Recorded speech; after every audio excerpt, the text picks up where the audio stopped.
The vast majority of finishers are awesome.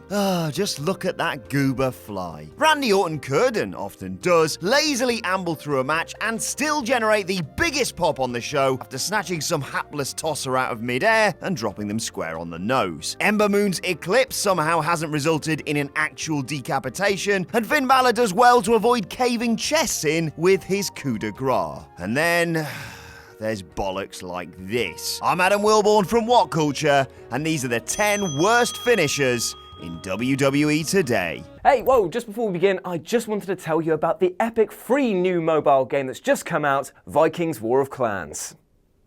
Now, Vikings was inspired by some of your favourite 90s RPG and strategy games that we all loved and played with a dedication today's youngsters will never understand. Now, with more than 20 million online players, Vikings is a constantly evolving environment with epic fights over resources, forging new alliances, and competing in live events. So what you should do is support WhatCulture by downloading Vikings for free using the links in our description box below and get a special bonus of 200 gold coins and a protective shield, which is an extremely useful thing to start with, and trust me, you're gonna need it. As always, I've been Jules. Get your Viking business on, and let's crack on with that list. Number 10, the rear view. It's difficult to appraise the following move without going full Meltzer and stumbling into the lip-smacking maw of social media outrage. Right, here goes. Naomi hits people in the face with her arse. Yeah, that should be fine. Put simply, it's a finishing move that is too slapstick comedy to ever be taken seriously. Number 9, the Bayley-to-Belly. Wrestlers love a good pun, and this is what almost invariably shapes their finisher of choice. Physical attributes, chosen technique of expertise, none of that crap matters. You must spin a pun on your character and then work backwards. Crossroads, bro kick, Val Venus, and the money shot. Yeah, I know my audience. Bayley wraps her arms around the back of her opponents because, you know, she likes hugging, lifts them about an inch above the canvas, and slams them to the floor. Be honest, it's over only because Bayley is over as a beacon of joy, and we will her to victory regardless because she suffered more than enough.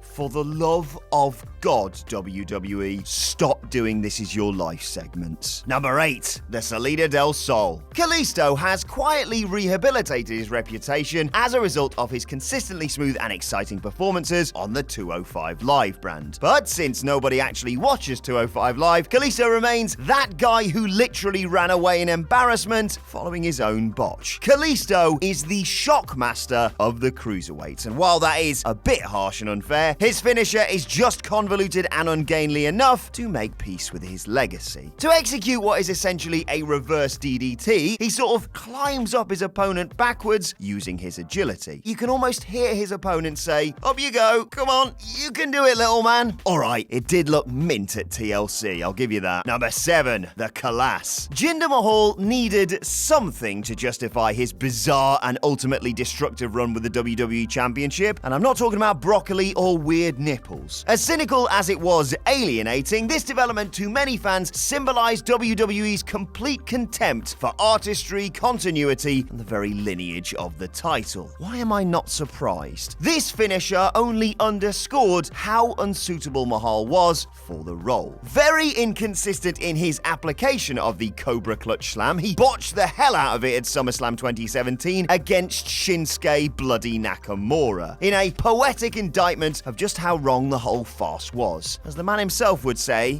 "Come on." When Jinder does apply it correctly, it's still a deeply basic slam. In fact, it isn't too dissimilar from the rock bottom. But it isn't the rock bottom because the act doesn't possess anywhere near the same gravitas, and so it is instead an incompetent and primitive slam, more emblematic of the performer than the performer would like. Let's see those nipples again. Number 6, the skull-crushing finale. Theoretically, Miz's skull-crushing finale should look halfway devastating. I mean, it did when Dennis Condrey did it. The problem with Miz's specific adaptation is that he simply isn't awesome at projecting any sense of physical credibility. Now, granted, he could still turn me into a human pretzel, but that is a low, low bar. Miz is a lot like John Cena. He's a natural, charismatic storyteller and entertainer. So if you ignore his sloppy fundamentals, you'll be sports entertained. If you're pedantic, though, you'll notice that his finisher is piss this week. Really good at promos, though. Number 5, the Styles Clash. Yes, I realize this is going in the big book of wrestling unpopular opinions, alongside Baron Corbin is a brilliant heel, JR shouldn't commentate anymore, and people who type all caps, "What about the Attitude Era?" in the comment section are blinded by nostalgia. Don't at me. A wrestling star must entertain the public in the process of putting on a show that doubles as an emulation of sport. They tread an eternal line between what is pseudo-real and what is pure showmanship. The Styles Clash looks cool, so it works in that regard. The frantic dangling legs and arms of his opponent telegraph brilliantly the imminent danger, and by hooking those dangling legs, Styles creates a sense of grim finality. But the opponent lands a bit awkwardly on their knees from what is, and I don't want to sound like Vince here, hardly a great height. It's over and it's cool, so it works, but think of the physics. It's more fun that way, trust me. Dangerous only when executed incorrectly, the Styles Clash is the Shane McMahon worked punch of finishing moves. Number 4, the big ending. Big E, in the process of hitting the big ending, voluntarily takes a flat back bump, which would be fine, but there's so little impact absorbed by the opponent that it only invites scrutiny. What brief impact exists is absorbed by the stomach, so presumably the idea is to wind the opponent to render their chances of kicking out slim. If you can't breathe, you can't move. If anything though, Big E's arm seems to cushion the blow somewhat, so this move essentially accomplishes nothing aside from perhaps a sore back. The electric chair drop begins with an E, which as we've established is all that matters, so just use that, mate. Number 3, the AA. John Cena is an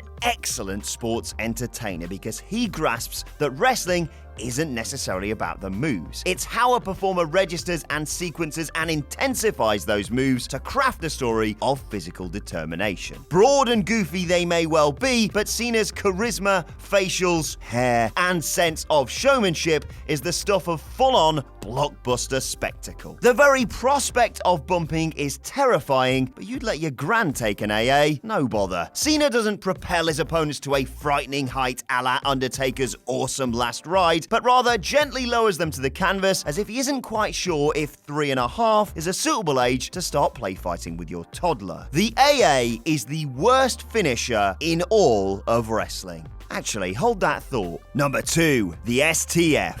John Cena knows how to properly apply his STF to make it look like it hurts. This is key to every professional wrestling hold and attack, much less the finishing move used by a man WWE has marketed in 2019 as the greatest of all time. Ideally, it should, look like it flipping hurts. John Cena's STF all too often looks like it does not hurt. It looks like it doesn't hurt because, for whatever reason, he refuses to apply pressure, instead opting for the classic pro wrestling strategy of an intimate embrace. Just like your mum uses. Thanks, Jules. Is John Cena a forgetful man? No, he is, as we know, fastidious when it comes to his house rules. Is John Cena under sponsor pressure to keep his act child-friendly? Almost certainly, but he did also bludgeon Wade Barrett with several falling chairs at TLC 2010. Is John Cena just a bit useless at the fundamentals? Hey, if you have to ask the question, the STF is the worst finisher in all of wrestling. Actually, hold that thought. Number 1, the Lightning Fist. If you think this is a mere excuse to bury John Cena, yeah, you'd be half right. The problem is, John Cena